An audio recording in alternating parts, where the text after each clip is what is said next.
Vamos a celebrar que tu amor es eterno, no tiene final. Esta pasión que va creciendo, no hay tormenta que la pueda parar. Por nada vamos a parar.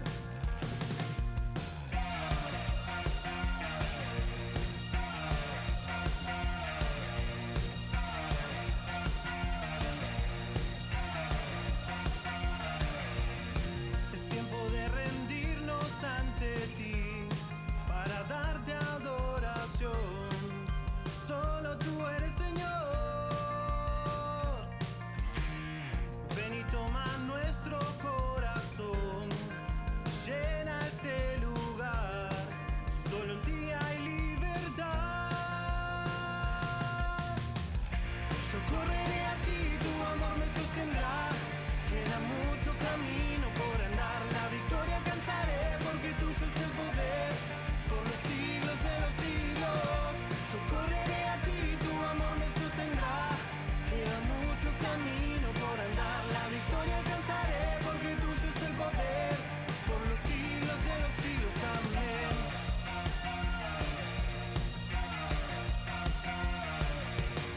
Esta pasión que va creciendo, no hay tormenta que la pueda parar.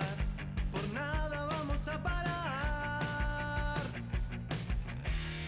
No es que ya lo haya conseguido todo o que ya sea perfecto, sin embargo, sigo adelante esperando alcanzar aquello para lo cual Cristo Jesús me alcanzó a mí. Hermanos, no pienso que yo mismo lo haya logrado ya, más bien una cosa hago, olvidando lo que queda atrás y esforzándome por alcanzar lo que está delante, sigo avanzando hacia la meta para ganar el premio que Dios ofrece mediante su llamamiento celestial en Cristo Jesús.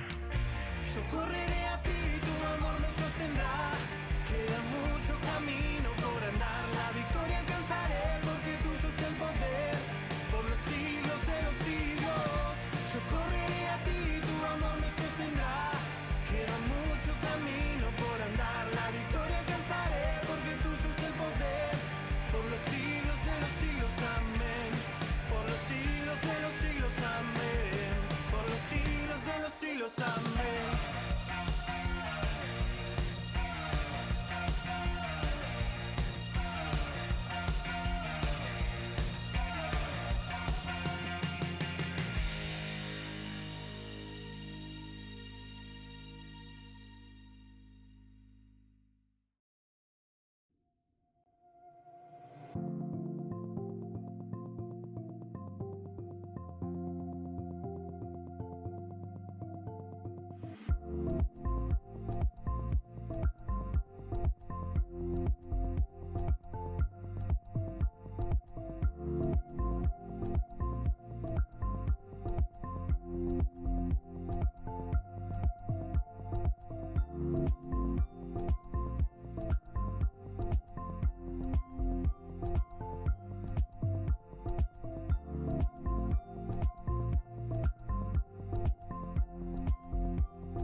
Los seres humanos somos conquistadores y exploradores por naturaleza. Si podemos estudiar la historia, nos vamos a dar cuenta de esto a través de las distintas conquistas de esta humanidad. La primera de aquellas conquistas tuvo que ver con conquistar lo que estaba más cerca.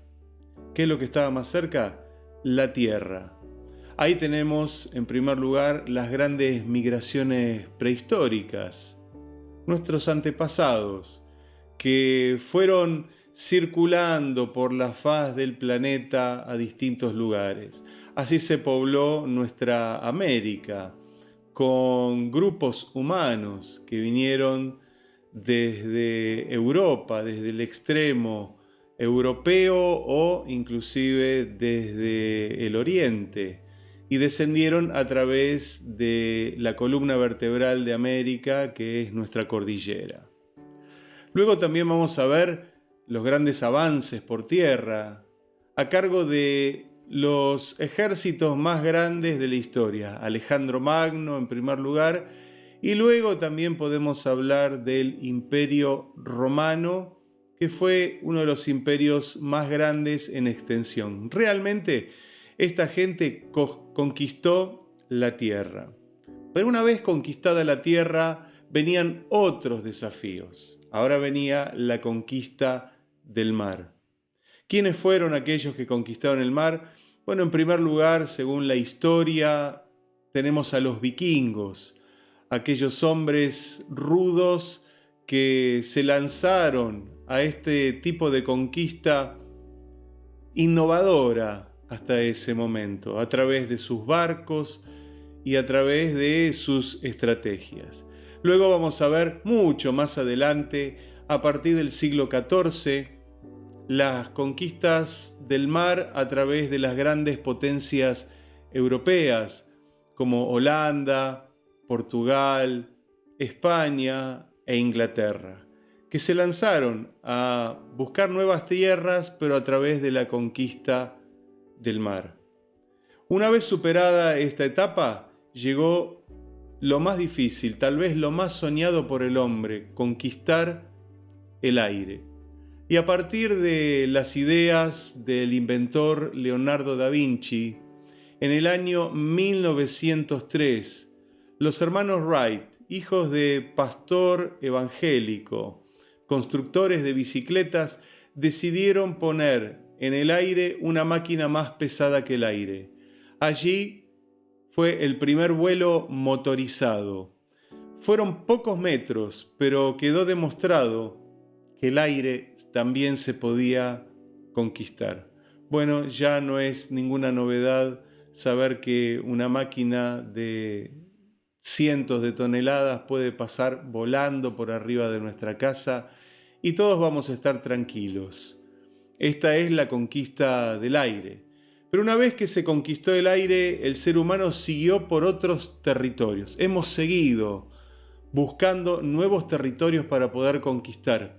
Y nos hemos dado cuenta que hay un microcosmos. Así que nos lanzamos a él con el estudio del átomo, a través de lo que es la física nuclear.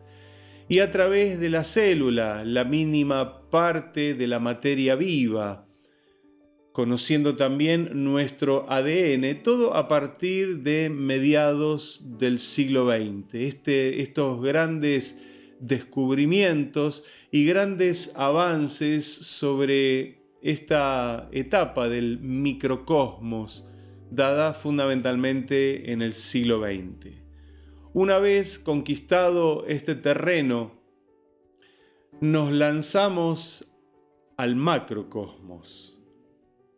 Ya no para conquistar lo que se ve con el microscopio, sino con lo que se podía ver desde antaño con el telescopio. Así que comenzó una guerra de conquista entre dos potencias, Rusia o la Unión de Repúblicas Socialistas Soviéticas en aquel entonces y los Estados Unidos. Esta etapa se la conoce como la etapa de la Guerra Fría. En el año 1957, los rusos pudieron poner el primer satélite llamado Sputnik, hoy este nombre nos es bastante común por otra razón, y pudieron poner un hombre en órbita a través del cohete o la nave Vostok 1, donde pusieron a el primer ser humano que orbitó la Tierra, un ruso, un astronauta llamado Yuri Gagarin. Luego también, ya por cumplirse casi 52 años, en poquitos días de la conquista de la Luna, el hombre llegó a la Luna el 21 de julio de 1969, a través de un hombre llamado Neil Armstrong, que fue el primero en pisar el satélite de la Tierra. Allí habíamos ya conquistado el macrocosmos y obviamente seguimos en ese tipo de conquista porque esto es tan grande que no lo vamos a terminar de completar nunca.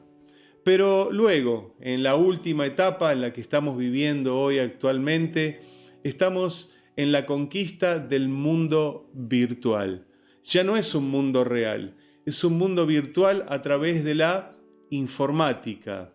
Con la computadora, a partir de los años 60, el desarrollo de las computadoras que hoy son tan comunes y que podemos llevar máquinas tan poderosas en nuestros bolsillos o en nuestros attachés, computadoras que realmente hubieran ocupado espacios inmensos hace unas pocas décadas atrás. Hemos visto entonces cómo los seres humanos somos conquistadores de los terrenos que se nos presentan. Pero quisiera leer una porción de la Biblia donde todavía hay un terreno que la mayor parte de la humanidad no ha podido conquistar. ¿Cuál es ese terreno?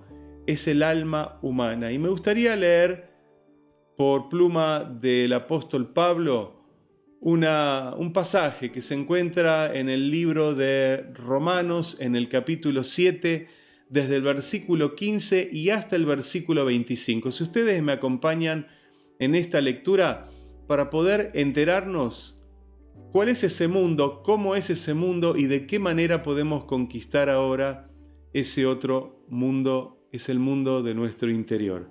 Dice la palabra de Dios en Romanos 7, versículos 15 o a partir del 15, dice: porque lo que hago no lo entiendo, dice Pablo, pues no hago lo que quiero, sino lo que aborrezco, eso hago.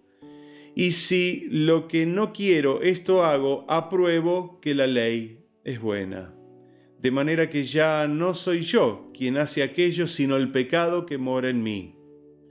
Y yo sé que en mí, esto es, en mi carne, no mora el bien, porque el querer el bien está en mí, pero no el hacerlo. Porque no hago el bien que quiero, sino el mal que no quiero, eso hago. Y si hago lo que no quiero, ya no lo hago yo, sino el pecado que mora en mí. Así que, queriendo yo hacer el bien, hallo esta ley, que el mal está en mí. Porque según el hombre interior, me deleito en la ley de Dios. Pero veo otra ley en mis miembros, que se rebela contra la ley de mi mente y que me lleva cautivo a la ley del pecado que está en mis miembros. Miserable de mí, ¿quién me librará de este cuerpo de muerte? Gracias doy a Dios por Jesucristo, Señor nuestro.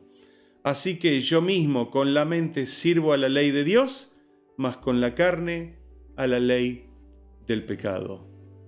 Este es el territorio que tenemos que conquistar los seres humanos. Ya no es lo de afuera, ahora es lo de adentro. Y Pablo nos dice que hay una lucha interior. Lo que no quiere, eso es lo que hace. Lo que quiere, eso es lo que no puede, pero finalmente termina agradeciéndole a Dios. Resolviendo este gran misterio de alguna manera. Por medio de Jesucristo y por medio de la fe se puede conquistar el mundo interior. Y me gustaría que en este día podamos compartir algunos aportes que nos da la fe para conquistar nuestro mundo interior. El primero de los aportes es que por la fe podemos nosotros conocer nuestra esencia. Es importante que nos conozcamos, para poder conquistarnos a nosotros mismos. Cuando uno ve la maldad humana, no puede dejar de preguntarse cómo es esto posible. ¿Cuánta maldad hay en este mundo? ¿Hasta dónde llegarán los límites de nuestra maldad? El pensamiento humanista, forjado hace unos cuantos siglos atrás, en la Revolución Francesa, nos dice que el ser humano es bueno en esencia, pero es muy difícil demostrarlo esto. Realmente creo que la esencia humana está corrompida. La Biblia nos muestra que está corrompida y que nosotros tenemos que hacer algo para ir combatiendo esta corrupción del mundo interior, de ese mundo que está adentro de cada uno de nosotros.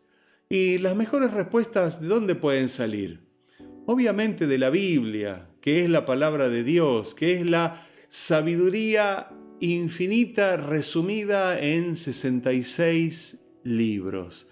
Allí tenemos entonces las respuestas que los seres humanos necesitamos para conquistar nuestro mundo interior. Dice el libro de Génesis, el primer libro de la Biblia, en el capítulo 1 y versículo 26 de la siguiente manera: Entonces dijo Dios, hagamos al hombre a nuestra imagen, conforme a nuestra semejanza, y señoree en los peces del mar, en las aves de los cielos, en las bestias, en toda la tierra y en todo animal que se arrastra sobre la tierra. Quiero decirles que en la creación de Dios somos la corona de esa creación. Dios primero creó todas las cosas, poniendo primero el sustrato donde iba a poner la vida. La primera vida se manifiesta a través de las plantas, luego a través de los animales en el agua y finalmente Dios establece al hombre en medio de su creación. Y a ese hombre le dio una cualidad que no le dio a ninguna de sus otras criaturas. Lo hizo a su imagen y a su semejanza. Sí, usted está hecho a imagen y semejanza de Dios. La imagen es la esencia espiritual que usted tiene. Todos los seres humanos somos seres espirituales. Estemos o no estemos con Dios, seguimos siendo seres espirituales. Y la semejanza es el parecido. Son ciertas cualidades o ciertos atributos que Dios quiso compartirlos también con nosotros. Así que fíjese que somos seres maravillosos. Prácticamente yo me atrevería a decir que somos milagrosos. Nuestra existencia es milagrosa. Pero así como tenemos esa esencia divina en nuestro ser, cuando esa esencia se corrompe, llega a ser algo malísimo, algo absolutamente peligroso. Como decía Pablo, miserable de mí, ¿quién me librará de este cuerpo de muerte? Lo acabamos de leer. Pablo lo expresa con un profundo pesar en su corazón. Ahora, ¿a qué se refería con esto, miserable de mí, quién me librará de este cuerpo de muerte? ¿Qué es lo que Pablo quiere decir? Bueno, para esto hay que conocer un poco de historia y un poco de los pueblos antiguos. Había un rey etrusco llamado Mecencio, que tenía la costumbre de castigar a los homicidas de la siguiente manera. Él tomaba al homicida y tomaba a la víctima muerta. ¿Y saben qué es lo que hacía Mecencio? Los ataba al homicida con la víctima muerta, los ataba, los ligaba con una soga y así los dejaba. Una forma muy cruel de hacerle pagar al homicida por su delito. Obviamente ese cuerpo, el primer día, el segundo día, el tercer día, ya comenzaba su proceso de putrefacción, hasta que finalmente toda la contaminación del cadáver terminaba pasándose sobre el victimario, quien también terminaba muriendo.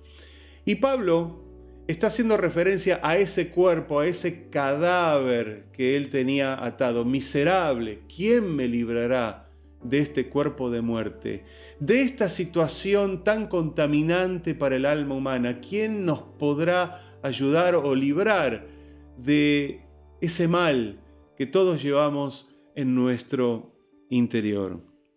Tenemos una esencia divina, pero al disociarse de Dios se transforma en maldita, en diabólica, al punto que Santiago, el hermano sanguíneo de Jesús, medio hermano, a través de María, llega a escribir en su libro, el libro que lleva su nombre, en el capítulo 3, versículos 6 al 10, acerca de la lengua. Sí, ese órgano que todos llevamos dentro de nuestra boca. Todos tenemos una lengua. Dice que esa lengua está inflamada por el mismo infierno y está llena de veneno mortal. ¿Por qué? Porque traduce el mundo interior a las palabras que llegan al mundo exterior y llegan a las personas que nos rodean. Gran parte de la ruina de esta humanidad ha tenido que ver con la lengua. Por eso debemos de cuidar lo que decimos, debemos de cuidar nuestras palabras, debemos de cuidar nuestras expresiones. No solo el qué, sino el cómo. Estas son dos maneras importantes que la Biblia también nos muestra cómo ayudar a controlarlo. Nuestra esencia está corrompida, pero ¿puede hacer algo más la fe? En primer lugar, la fe a través de la Biblia nos dice quiénes somos y en qué condiciones estamos. Pero podemos avanzar un paso más. ¿Hay algo que nuestra fe nos puede ayudar para conquistar nuestro mundo interior? En realidad sí, porque a través de la fe podemos también todos nosotros conocer los principios divinos que nos van a ayudar.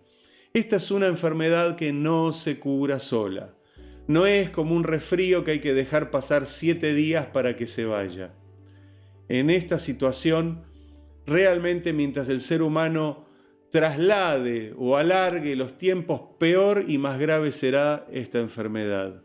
Por eso podemos acudir a la fe, para encontrar los remedios que Dios ha preparado para nuestra alma. ¿Y cuáles son esos remedios? Son los principios de la palabra de Dios. Un principio es un fundamento, un principio es una creencia. Y para eso Dios le dio a su pueblo y a toda esta humanidad 10 reglas escritas en tablas de piedra. Usted las tiene que haber escuchado en algún momento por haber nacido en un país o por estar en un país, vamos a llamarlo cristiano. Por ahora todavía lo podemos llamar de esta manera. Y están esos primeros 2 mandamientos que Jesús cita allí en Mateo 22. Jesús cita los primeros 2 mandamientos cuando vienen a preguntarle las personas. Jesús dice que hay un primer mandamiento, amar a Dios con todo lo que pueda ser amado, con nuestra mente, con nuestra alma, con nuestras fuerzas, con nuestro corazón. Cada área de nuestra vida debe estar dedicada a amar y honrar a Dios. Este es el primer mandamiento. Pero después Jesús cita el segundo mandamiento que dice: ama a tu prójimo, usted dígalo lo que sigue, como a ti mismo. Es cierto, ama a tu prójimo como a ti mismo. Este es el segundo mandamiento y Jesús dice que toda la ley y los profetas se resumen en estos 2 mandamientos. Pero quiero decirle algo, si usted toma el segundo mandamiento y lo analiza, va a ver que también hay un mandamiento implícito en este segundo mandamiento. Me atrevería a decir que hay 2 mandamientos en el segundo mandamiento. Dice, ama a tu prójimo, en primer lugar lo dice, pero también añade como a ti mismo. Y esta es la parte que muchas veces obviamos. No nos queremos, la mayoría de las personas, a nosotros mismos. Todos queremos cambiar nuestra forma, nuestra imagen. El alto quiere ser bajito, el bajito quiere ser alto, el rubio se tiñe el pelo de otro color, los que tienen el pelo oscuro quieren tenerlo rubio, los que tienen pelo lacio los quieren tener enrulado y los que tienen rulos quieren verse con el pelo lacio. Los gorditos quieren verse flacos y los demasiado delgados quieren engordar. Todos queremos cambiar nuestra imagen y queremos transformarnos y modificarnos porque nos pasa algo en nuestro mundo interior. No nos queremos. Entonces tenemos que empezar, para amar a nuestro prójimo, tenemos que empezar a amarnos a nosotros mismos. ¿Cómo anda usted con esto? ¿Se está amando a sí mismo o simplemente se soporta a sí mismo? Quiero decirle que si usted no mejora en esta área, en la aplicación práctica y real de esto, de amarse a sí mismo, en vano servirían los cultos, en vano serviría que esté escuchando este mensaje, en vano servirían los actos de devoción y los actos de servicio a Dios, porque nuestra esencia todavía no estaría transformada. Necesitamos comenzar a considerarnos un poco más a nosotros mismos.